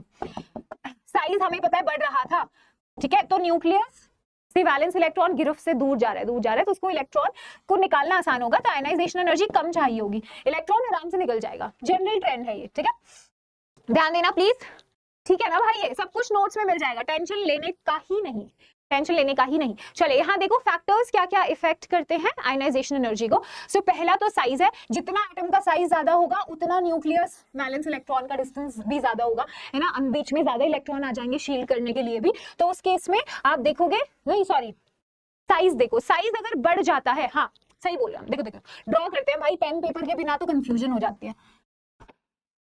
इधर आना प्लीज, देखो जैसे मैं ये बोल रही हूँ, जितना साइज बढ़ गया तो यहाँ पे इलेक्ट्रॉन दूर हो गया, अंदर और इलेक्ट्रॉन आगे फिल करने को, तो अब क्या होगा, न्यूक्लियस अच्छे से अट्रैक्ट नहीं कर पाएगा, है ना, अपने इलेक्ट्रॉन को, तो इलेक्ट्रॉन का निकलना आसान हो जाएगा। तो कम आयनाइजेशन एनर्जी साइज बढ़ने पर, है ना, जितना इफेक्टिव न्यूक्लियर चार्ज बढ़ेगा उतना अट्रैक्शन ज्यादा हो जाएगा न्यूक्लियस का, है ना, अपने इलेक्ट्रॉन पे, उतनी ज्यादा एनर्जी दोगे। इलेक्ट्रॉनिक कॉन्फ़िगरेशन कौन परेशान करती है, जो फुली फिल्ड कॉन्फ़िगरेशंस में तो भाई बेहद हाई आयनाइजेशन एनर्जी चाहिए, भाई स्टेबल होते हैं ना, फुली फिल्ड हाफ फिल्ड में सिमेट्री होती है, एक्सचेंज एनर्जी हाई होती है ना, तो ये क्यों ही इलेक्ट्रॉन देंगे आराम से, बहुत ज्यादा एनर्जी चाहिए, तो ऐसी कॉन्फ़िगरेशन में आयनाइजेशन एनर्जी ज्यादा होती है, ठीक है। यानी जब आप Np3 देखोगे ना, उसकी आयनाइजेशन एनर्जी Np4 से तो ज्यादा ही होगी भाई, ज्यादा होगी, ठीक है। पेनिट्रेशन इफेक्ट, पेनिट्रेशन होता है क्लोजनेस टू न्यूक्लियस, क्या होता है, क्लोजनेस टू न्यूक्लियस, तो पेनिट्रेशन इफेक्ट में S क्लोज है, S ऑर्बिटल क्लोज है ना न्यूक्लियस से, तो NS वाले से इलेक्ट्रॉन निकालना है ना, उसकी ज्यादा आयनाइजेशन एनर्जी चाहिए होगा, पेनिट्रेशन ज्यादा होता है Np से, फिर Nd, और NF का तो सबसे ज्यादा कम होता है क्योंकि न्यूक्लियस से दूर होता है ना। तो ये एक्सेप्शन में आपको दिखेगा एक्चुअली पेनिट्रेशन इफेक्ट कॉन्फ़िगरेशन, देखो ना, ये जनरल वेरिएशन था, जनरल से एक्सेप्शंस देखते हैं। ये आयनाइजेशन एनर्जी का देखो, इधर एक्सेप्शन जब हम लेफ्ट टू राइट जा रहे हैं, हमने सोचा आयनाइजेशन एनर्जी बढ़नी चाहिए, यहाँ तो भाई ये क्या मैम ये क्या हो गया, तो नियॉन देखो फुली फिल्ड तो सबसे आगे आएगा, है ना, नियॉन कहेगा भाई मेरे को तो सबसे आगे लगा दो, ठीक है। उसके बाद यहाँ पे देखो आपको एक्सेप्शन कहाँ देखने को मिल रहा है, अगर आप बेरिलियम और बोरोन को देखो तो भाई यहाँ पे पेनिट्रेशन लग रहा है, क्या लग रहा है, पेनिट्रेशन इफेक्ट लग रहा है ब्रो, कैसे, ये 2s2 क्यों ही इलेक्ट्रॉन देगा आराम से, ये है ना, मुश्किल है यहाँ से निकालना, 2p1 से निकालना आसान होता है इसके comparatively, S close to nucleus है, 2s2 है, तो बेरिलियम बोरोन से तो ज्यादा है, देख लो, ठीक है। उसके बाद देखो ये नाइट्रोजन और ऑक्सीजन में क्या लग रहा है, हाफ फिल्ड कॉन्फ़िगरेशन वाला कॉन्सेप्ट, 2p3 हाफ फिल्ड है, ज्यादा स्टेबल है 2p4 से, तो नाइट्रोजन का तो भाई ऑक्सीजन से ज्यादा होता है, आयनाइजेशन एनर्जी, ठीक है। तो ये first point to be noted, ये पहली आयनाइजेशन एनर्जी का ट्रेंड है। अगर मैं दूसरी का पूछूं, पेपर में पूछ लेता है भाई दूसरी का, तीसरी का, कुछ भी पूछ सकता है, तो आप देख लेना उस हिसाब से। जैसे सेकंड अगर निकालना है तो उसके में बोरोन की ज्यादा हो जाएगी बेरिलियम से, क्योंकि जब आप एक इलेक्ट्रॉन निकाल चुके हो तो बोरोन 2s2 बन चुका है। जब बोरोन 2s2 हो जाएगा भाई, बेरिलियम 2s1 रह जाएगा, तो बोरोन की बढ़ जाएगी, समझ रहे हो ना भाई। चलिए आगे चलते हैं। तो देखना पेपर में सवाल पढ़ा करो ठीक से, वो किसकी बात कर रहा है, ठीक है। ये बहुत बेहतरीन इंपॉर्टेंट है भाई, ये एक्सेप्शन ध्यान दीजिए प्लीज, ये एक्सेप्शन इंपॉर्टेंट है। तो यहाँ पे आयनाइजेशन एनर्जी का एक्सेप्शन पी ब्लॉक में दो ग्रुप्स में देखने को मिलता है। एक ग्रुप नंबर 13 कहाँ है, ये रहा ग्रुप 13 में, और एक ग्रुप नंबर 14 के अंदर, है ना। ग्रुप 13 में तो देखो दो जगह पे आ गया वेरिएशन अब, है ना, एक्सेप्शनल। वहां एटॉमिक साइज में सिर्फ गैलियम पे इंपैक्ट हुआ था, या थैलियम पे इंपैक्ट हो चुका है, ठीक है। तो गैलियम क्यों, क्योंकि पुअर स्क्रीनिंग है d ऑर्बिटल 3d की, है ना। और थैलियम पे क्यों, क्योंकि यहाँ पे जो 4f है उसकी पुअर शील्डिंग हो रही है ना, पुअर स्क्रीनिंग 4f की, जिससे इफेक्टिव न्यूक्लियर चार्ज बहुत ज्यादा बढ़ जाएगा, इतना बढ़ जाएगा कि बोरोन के बाद थैलियम आ गया, बोरोन के बाद थैलियम आ गया, है ना। सेकंड हाईएस्ट आयनाइजेशन एनर्जी चाहिए, इतना ज्यादा स्क्रीनिंग लगता है, इतना ज्यादा न्यूक्लियस अपने बैलेंस इलेक्ट्रॉन को खींच लेता है कि अब आपको इतनी हाई एनर्जी देनी पड़ेगी इलेक्ट्रॉन निकालने के लिए, है ना। फिर ये आपका गैलियम आएगा, ठीक है, फिर aluminium and then indium, okay. चलिए ग्रुप 14 में इसमें ज्यादा दिक्कत नहीं है, इसमें सिर्फ एक ही जगह पे इंपैक्ट पड़ता है, इधर लेड के ऊपर 4f का पुअर स्क्रीनिंग हो रहा है, तो यहाँ पे इसका साइज 10 से कम हो जाएगा, तो 10 को पीछे लगा दो, लेड को आगे ले आओ, बाकी सब जनरल है, ठीक है। कर लोगे इसे, कर लोगे ना भाई। ट्रांजिशन कॉन्ट्रैक्शन, ये कौन सी कॉन्ट्रैक्शन लग रही है, ट्रांजिशन कॉन्ट्रैक्शन, और ये लेंथेनॉइड कॉन्ट्रैक्शन, ठीक है। चलिए अब नेक्स्ट प्रॉपर्टी देखते हैं, इलेक्ट्रॉन एफिनिटी। इलेक्ट्रॉन एफिनिटी क्या होता है, एफिनिटी मतलब अट्रैक्शन। इलेक्ट्रॉन एफिनिटी एक टेंडेंसी है ना, किसकी टेंडेंसी है, एक एलिमेंट की, to gain an electron in outermost valence shell in isolated gaseous state, ठीक है, वो भी है यहाँ पर। तो बेसिकली ये इलेक्ट्रॉन एफिनिटी टेंडेंसी होता है, सिर्फ टेंडेंसी होता है। इलेक्ट्रॉन एफिनिटी को मेजर कैसे करते हैं, electron affinity is measured in electron gain enthalpy.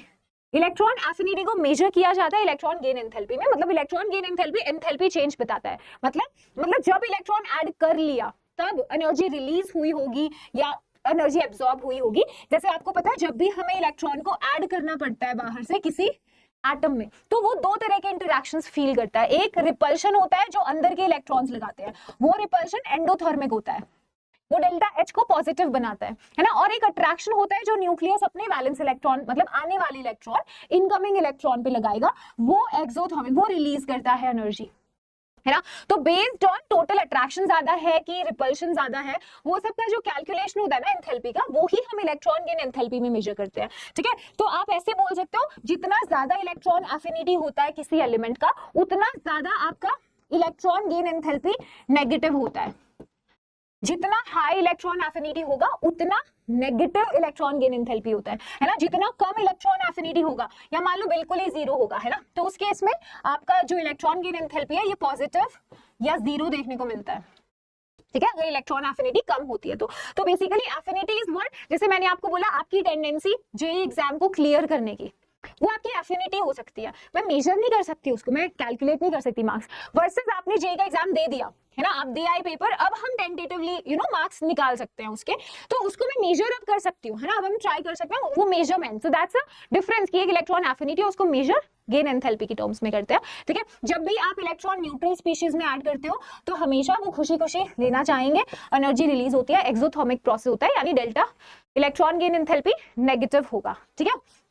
कुछ एक्सेप्शंस होते हैं, इनर्ट गैसेस डेफिनेटली नहीं होगा ऐसा, इनर्ट गैस में भाई एंडो होता है, और कुछ कॉन्फ़िगरेशन जैसे नाइट्रोजन 2p3 में बैठा नहीं चाहिए उसको, है ना। ऐसे ही मैग्नीशियम देखते हो, बेरिलियम देखते हो, कॉन्फ़िगरेशन से देख सकते हो इनको, है ना, इनके केस में एंडोथर्मिक हो जाता है, इवन दो ये न्यूट्रल होते हैं, ठीक है। केटायंस के लिए एक्सोथर्मिक होता है, केटायंस हमेशा खुशी खुशी न्यूट्रल होना चाहेंगे, इलेक्ट्रॉन गेन करना चाहेंगे, ठीक है, उनकी एक्सो होती है। और अगर एनायंस में ऑलवेज एंडोथर्मिक, अगर कोई पहले से ही नेगेटिव है उसको और इलेक्ट्रॉन दोगे तो भाई गुस्से में नहीं आ जाएगा, बोलेगा क्या एक तो संभल नहीं रहा मुझसे, तू दूसरा भी ले आ, है ना। तो एनायंस के लिए भाई एंडोथर्मिक होता है, ठीक है। ये कुछ फैक्टर्स हैं, देखो जरा इलेक्ट्रॉन एफिनिटी को, एटॉमिक रेडियस या साइज, जितना ज्यादा साइज होगा उतनी कम उसकी इलेक्ट्रॉन एफिनिटी होगा, क्योंकि न्यूक्लियस का अट्रैक्शन अपने वैलेंस इलेक्ट्रॉन या जो इनकमिंग इलेक्ट्रॉन होगा उस पर कम हो जाएगा। बोलेगा जो है उस पे तो हो नहीं रहा मुझसे कुछ, तू बाहर से और भेज दे, है ना, तो कम हो जाती है। न्यूक्लियर चार्ज अगर ज्यादा होगा तो जाहिर सी बात है न्यूक्लियस खुशी खुशी लेना चाहेगा, है ना, बाहर से, और इलेक्ट्रॉन एफिनिटी हाई होगी। हाफ फिल्ड फुली फिल्ड में कम होगी, है ना, बोलेंगे भाई हम सिमेट्री एक्सचेंज एनर्जी में खुश हैं।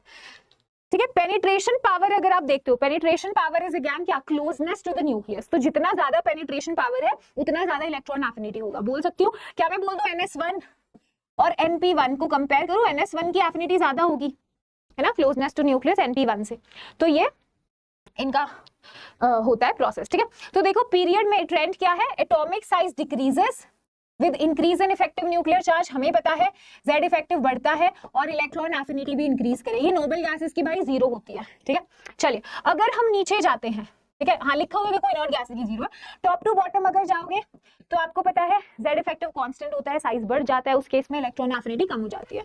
ये जनरल ट्रेंड है। ठीक है, जनरल ट्रेंड है। एक एक्सेप्शन देखो, इंपॉर्टेंट एक्सेप्शन है ये वाली, सेकंड पीरियड एलिमेंट की इलेक्ट्रॉन एफिनिटी जो होती है ना वो लो होती है then electron affinity of third period elements. Exceptional कैसे, मैम ने अभी बताया, ऊपर से नीचे जाओगे इलेक्ट्रॉन एफिनिटी घटेगा, तो सेकंड पीरियड का थर्ड से तो ज्यादा होना चाहिए, बट है कैसा, ओह माय गॉड, क्यों ऐसा होता है? देखो क्योंकि सेकंड पीरियड एलिमेंट्स का ना साइज बहुत छोटा होता है भाई। जैसे फ्लोरीन बोलेगा यार माना कि मेरे को एक इलेक्ट्रॉन की दरकार है, मैं चाहता हूँ एक इलेक्ट्रॉन गेन करना, पर मेरे घर में आके देख तू, है ना, 2 बाई 2 के कमरे में हम पहले ही इतने सारे 7 लोग पहले ही रह रहे हैं हम, है ना, इतने छोटे कमरे में हम 7 लोग पहले ही हैं, अब मैं एक और इंसान को कहां से ले आऊं, है ना। तो बोला भाई नहीं, फ्लोरीन ने तो मना कर दिया। फ्लोरीन कहना भाई मैं सेकंड पीरियड एलिमेंट हूँ, 2 बाई 2 के कमरे में रह रहा हूँ, तो मुझे और इंसान नहीं चाहिए भाई, बस हो गया अब। ठीक है, तो फ्लोरीन से ज्यादा फ्लोरीन की हो जाती है, बिकॉज वहां पे अवेलेबिलिटी है, साइज बड़ा है ना। Fluorine is small in size, incoming electron repulsion experience करेगा ना, इलेक्ट्रॉन रिपेल नहीं करेंगे इतनी छोटी जगह में, राइट, एक दूसरे को धक्का मारेंगे। तो ये आपको देखने को मिलता है, जैसे बोरोन से ज्यादा एल्यूमिनियम का हो जाता है ना। तो सबको आप कंपेयर कर सकते हो अपने सेकंड थर्ड वालों को, carbon, silicon, nitrogen, phosphorus and so on, है ना। थर्ड पीरियड वालों की ज्यादा हो जाती है एफिनिटी सेकंड से। ओके जी, चलिए द नेक्स्ट इज इलेक्ट्रोनेगेटिविटी। ये क्या है, अभी तक जो प्रॉपर्टी पढ़ी है ना वो आइसोलेटेड गैसियस स्टेट में डिफाइन हो रही थी। इलेक्ट्रोनेगेटिविटी भाई बॉन्डेड स्टेट में डिफाइन होती है। ठीक है, ये टेंडेंसी होती है टू अट्रैक्ट द शेयर, अरे आ गया पेन यहाँ, वाह, देखो टेंडेंसी है ये to attract shared pair of electron towards itself. जैसे मान लो ए और बी ने बॉन्ड बनाया हुआ है, क्या है ये, सिंगल कोवेलेंट बॉन्ड। ठीक है, मैंने बोला मान लो कि भाई ए की इलेक्ट्रोनेगेटिविटी है ना बी से ज्यादा है, तो मतलब क्या, जैसे ये बॉन्ड के अंदर जो 2 इलेक्ट्रॉन्स हैं, शेयरिंग में 2 इलेक्ट्रॉन आए हुए हैं, तो ए ज्यादा इलेक्ट्रोनेगेटिव है, मतलब ए की ज्यादा टेंडेंसी है दोनों इलेक्ट्रॉन अपनी तरफ खींचने के, बी का भी खींच लेगी अपनी तरफ। तो यहाँ पे क्या होगा, ये जो बी के आपने 2 इलेक्ट्रॉन देखे ना, ये किसकी तरफ आ जाएंगे, ए की तरफ अट्रैक्ट हो जाएंगे ज्यादा, जिसकी वजह से ए पे आता है पार्शियल नेगेटिव चार्ज, बी पे आता है पार्शियल पॉजिटिव चार्ज, है ना। यहाँ से ये इलेक्ट्रोनेगेटिविटी आप देख सकते हो यहाँ पर, है ना, क्रिएट हो रही है, जिससे ये प्योर कोवेलेंट बॉन्ड नहीं है, ये पोलर कोवेलेंट बॉन्ड बन गया, है ना, ये पोलर कोवेलेंट बॉन्ड बन गया। और जितना ज्यादा डिफरेंस होता है ना इलेक्ट्रोनेगेटिविटी में भाई, जितना ज्यादा इलेक्ट्रोनेगेटिविटी में डिफरेंस होगा उतना ज्यादा बॉन्ड पोलर होगा, पोलैरिटी उतनी ही ज्यादा होगी भाई। ठीक है, और जिसकी वजह से आपको पता है परसेंटेज आयनिक कैरेक्टर भी आ जाते हैं, यहाँ बॉन्डिंग में पढ़ेंगे फाजान्स रूल में, है ना, परसेंटेज आयनिक कैरेक्टर भी इंट्रोड्यूस हो जाते हैं कोवेलेंट बॉन्ड में, और जितना ज्यादा डिफरेंस होगा उतना परसेंटेज आयनिक कैरेक्टर भी ज्यादा होगा। ठीक है, पॉलिंग ने एक फॉर्मूला दिया था ये निकालने के लिए, अगर आप यूज करना चाहो, वैसे यूज नहीं होता है क्वेश्चंस में, so you can ignore it also, लिख रही हूँ यहाँ पे, तो इसको डायरेक्टली देख सकते हो। ठीक है, वैल्यूज दिखा दूंगी, हाँ भाई नोट्स मिल जाएंगे, सब्सक्राइब कर लो चैनल को। ठीक है, परसेंटेज आयनिक कैरेक्टर निकाल सकते हो, अब यूज नहीं होता इतना, ऐसे लिख दिया। ठीक है, चलिए ध्यान देना प्लीज, फैक्टर्स क्या, हाँ पहले वैल्यूज देख लो। पॉलिंग ने बताया था हमें कुछ एलिमेंट्स की इलेक्ट्रोनेगेटिविटी वैल्यू याद रखना। फ्लोरीन की देखो 4 है, हाईएस्ट है ना पूरे पीरियोडिक में। क्लोरीन देख लो, और इधर जाके 0.5 से कम हो रही है, 0.5 से कम हो रही है ना। सल्फर इनको भी देख लेना, ये इरेज कर देती हूँ मैम, ये क्या आपने तो इसको छुपा ही दिया भाई। ठीक है, चले पॉलिंग स्केल से आई थी बॉन्ड एनर्जी के बेसिस पे। फैक्टर्स देखिए प्लीज, फैक्टर्स की अगर हम बात करते हैं, साइज बढ़ेगा अगर तो इलेक्ट्रोनेगेटिविटी कम हो जाएगी, जाहिर सी बात है। इफेक्टिव न्यूक्लियर चार्ज बढ़ेगा तो ज्यादा pull, electronegativity, tendency to attract the shared pair of electron increase हो जाएगा। साइज बढ़ने से तो भाई कमी होगी ना न्यूक्लियस से, लाइक जो शेयर्ड पेयर ऑफ इलेक्ट्रॉन है वो दूर हो जाता है, तो अट्रैक्शन नहीं हो पाएगी अच्छे से। अगर केटाइनिक स्पीशीज को कंपेयर करते हो तो जितना ज्यादा सेम एलिमेंट के केटाइंस हैं, है ना, जितना ज्यादा आप उस पे चार्ज देख रहे हो ना पॉजिटिव, उतना ही ज्यादा उसकी इलेक्ट्रोनेगेटिविटी होगी। इफेक्टिव न्यूक्लियर चार्ज ज्यादा होगा उधर, इफेक्टिव न्यूक्लियर चार्ज ज्यादा होता है इधर। ठीक है, ऑक्सीडेशन स्टेट का भी एक पॉइंट होता है जो इंपॉर्टेंट होता है, उसको भी लिख लो। सिमिलरली अगर मान लो ऑक्सीडेशन स्टेट भी ज्यादा होती है ना आपकी स्पीशीज में, तो भी इलेक्ट्रोनेगेटिविटी हाई होती है। ठीक है, इफेक्टिव न्यूक्लियर चार्ज बढ़ जाता है। हाँ, चार्ज एनायनिक पे जितना कम होगा उतना ज्यादा, मतलब हम कंपैरेटिव बोल सकते हैं, ज्यादा होगी नेगेटिविटी। ठीक है, हाइब्रिडाइजेशन, जितना ज्यादा परसेंटेज एस कैरेक्टर होगा उतना ज्यादा इलेक्ट्रोनेगेटिविटी होगी, क्योंकि परसेंटेज एस मतलब क्या, क्लोज टू न्यूक्लियस, है ना। तो एसपी आप देख सकते हो मतलब more to, near to nucleus. ज्यादा एस मतलब कि न्यूक्लियस के करीब, मतलब ज्यादा इलेक्ट्रोनेगेटिविटी, तो एसपी ज्यादा होगा sp2 से sp3 से। ठीक है, चलिए जनरल ट्रेंड है, राइट से जब लेफ्ट से राइट में जा रहे हैं तो आपको पता है इफेक्टिव न्यूक्लियर चार्ज बढ़ रहा है, इलेक्ट्रोनेगेटिविटी बढ़ रही है, ऊपर से नीचे कम होती है। ठीक है भाई, जनरल है, कर लोगे इसे? हाँ मैम कर लेंगे भाई। नेचर ऑफ ऑक्साइड्स देखो, जो आपके ऑक्साइड्स का नेचर है, मेटल के ऑक्साइड्स आपको पता है जनरली बेसिक ऑक्साइड्स होते हैं, राइट। और ऊपर से नीचे भी जाओगे इनका बेसिक नेचर भी इंक्रीज करता है, क्योंकि ऊपर से नीचे जाने में मेटालिक कैरेक्टर भी तो बढ़ता है भाई। ऊपर से नीचे जब हम जाते हैं तो मेटालिक कैरेक्टर बढ़ता है ना, यानी tendency to make basic oxide भी इंक्रीज करता है। ठीक है, ऐसे यहाँ देखो नॉन मेटल्स एसिडिक ऑक्साइड्स बनाते हैं। ऊपर से नीचे जब आप जाते हो, ऊपर से नीचे जब आप जाते हो तो नॉन मेटालिक कैरेक्टर घट जाता है। नॉन मेटालिक कैरेक्टर मतलब tendency to gain the electron, है ना, वही नॉन मेटालिक नेचर, वो ऊपर से नीचे डिक्रीज होता है क्योंकि साइज बढ़ता जाता है, तो आपका जो भी एसिडिक ऑक्साइड का नेचर है वो डिक्रीज करता है। ठीक है, ध्यान देना प्लीज। यहाँ पे कुछ हमारे पास ऐसे ऑक्साइड है जैसे एम्फोटेरिक ऑक्साइड, जो एसिड और बेसिस दोनों की तरह बिहेव कर सकते हैं, दोनों के साथ रिएक्ट कर सकते हैं, तो इनको जरा ध्यान रखना। ठीक है, इन एलिमेंट के जो ऑक्साइड्स होते हैं वो एम्फोटेरिक होते हैं। न्यूट्रल ऑक्साइड्स ना एसिड ना बेस, है ना, किसी से नहीं रिएक्ट करेंगे, दे आर न्यूट्रल, राइट। तो इसको ध्यान रखना। लाफिंग गैस, है ना, दिख रही है, तो ये ट्रेंड भी देख लो। हाँ, वही चीजें देखो, मेटालिक नेचर ऊपर से नीचे इंक्रीज कर रहा है, बेसिक नेचर ऑक्साइड का इंक्रीज कर रहा है। ऊपर से नीचे नॉन मेटालिक कैरेक्टर घट जाता है और एसिडिक ऑक्साइड बनाने की टेंडेंसी भी घट जाती है। ठीक है, लेफ्ट टू राइट जब आप जा रहे हो नॉन मेटालिक कैरेक्टर इंक्रीज करता है, इफेक्टिव न्यूक्लियर चार्ज ज्यादा है, गेन करने की टेंडेंसी ज्यादा होगी, तो एसिडिक नेचर ऑक्साइड का ज्यादा होगा, है ना। तो कंपैरिजन इस बिहाफ पे कर सकते हो। इसके आसान से सवाल होते हैं, ठीक है, यहाँ मुश्किल नहीं होता। ये देखो आइसो इलेक्ट्रॉनिक स्पीशीज में भी आप प्रॉपर्टी कंपेयर कर सकते हो। आइसो इलेक्ट्रॉनिक में इन सब में कितने इलेक्ट्रॉन्स होंगे? 10। ठीक है, प्रोटॉन्स यहाँ 7 हैं, 10 प्रोटॉन 8 है, इधर 9 प्रोटॉन है, इधर 11 है, इधर 12 है, इधर 13 है। ठीक है, और इलेक्ट्रॉन सब में 10 हैं। ठीक है भाई, तो देखो देख के ही पता चल रहा है, जैसे ही आप इधर जा रहे हो क्या दिख रहा है, प्रोटॉन ज्यादा है विद रिस्पेक्ट टू इलेक्ट्रॉन्स, है ना। यहाँ देखो 13 प्रोटॉन और 10 इलेक्ट्रॉन, तो इधर इफेक्टिव न्यूक्लियर चार्ज बढ़ रहा है ना। जितना ज्यादा पॉजिटिव चार्ज है केटायन पे उतना ज्यादा इफेक्टिव न्यूक्लियर चार्ज है ना। जितना इफेक्टिव न्यूक्लियर चार्ज उतना साइज में कॉन्ट्रैक्शन आ जाएगा, तो साइज यानी कि डिक्रीज करेगा, है ना। अगर आप इलेक्ट्रोनेगेटिविटी की बात करो वो इंक्रीज करेगा, इफेक्टिव न्यूक्लियर चार्ज बढ़ गया, तो बाकी सारी प्रॉपर्टी, आयनाइजेशन एनर्जी, ज्यादा एनर्जी देनी पड़ेगी इलेक्ट्रॉन निकालने के लिए, सही बात है, इलेक्ट्रॉन एफिनिटी में बढ़ेगी भाई, तो ये सारी प्रॉपर्टी कर सकते हो, कुछ दिक्कत वाली चीज नहीं है। ठीक है, चलिए नेक्स्ट इज ये लास्ट पॉइंट देख लो, ऑक्सीडेशन स्टेट का भी ट्रेंड, छोटा सा पॉइंट जस्ट देख लेना वैल्यूज। ठीक है, ध्यान देना प्लीज। अगर आप इसकी बात करते हो ऑक्सीडेशन स्टेट का ट्रेंड, ग्रुप नंबर 1 वालों में तो +1 शो करते हैं, सब एक इलेक्ट्रॉन लूज कर देते हैं, है ना। ये ग्रुप नंबर 2 वाले ये 2 लूज कर देते हैं वैलेंस शेल से +2, तो इनकी तो सिंपल होती है।